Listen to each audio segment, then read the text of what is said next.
Sometimes with the country, you look at the Midwest and the East, they're getting blasted with heat. Kind of balances out. Here we haven't. It hasn't been so hot the last few days. Right. Actually, the same high pressure that brought us our first 100-degree day on Thursday is what's delivering the heat, but it's just stuck there. So they're dealing with heat longer than we were. We obviously had a really strong cold front that cooled us down over the weekend, but don't worry, we're going to be back into the mid-90s before you know it. This is how Cache Valley looks right now. Just some high-level clouds moving through there. And we expect some clouds to continue overnight, at least moving through portions of northern and central Utah.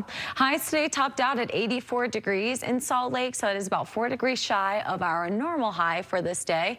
It's 90, or the high was 92 in Moab and 93 degrees for St. George. Right now, temperatures are in the low 80s for the Wasatch Front, still holding on to the low 90s for St. George. And most of our clouds are along the western portions of the state, with a little bit of moisture still moving through Nevada that really hasn't given way too much for us here in Utah. So overnight, you can see that band of clouds going to move closer to I-15 in our central mountains.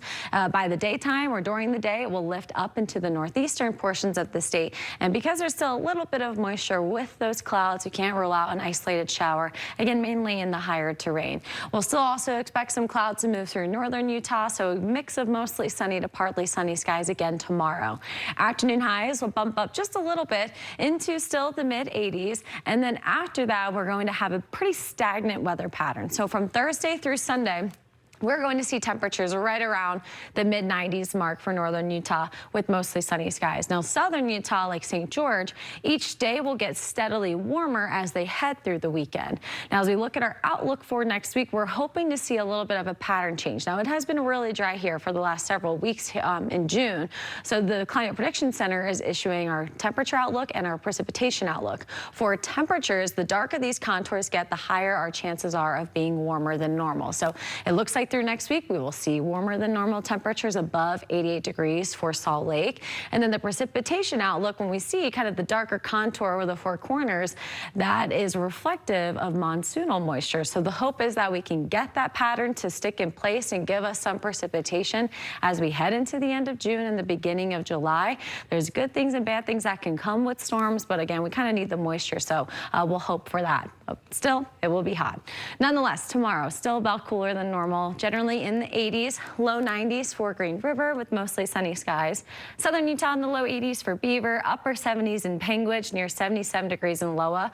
Winds across southern Utah and eastern Utah will be lighter compared to today. St. George at 97 tomorrow, 100 on Thursday, then up through about 105 Sunday, 107 by Monday.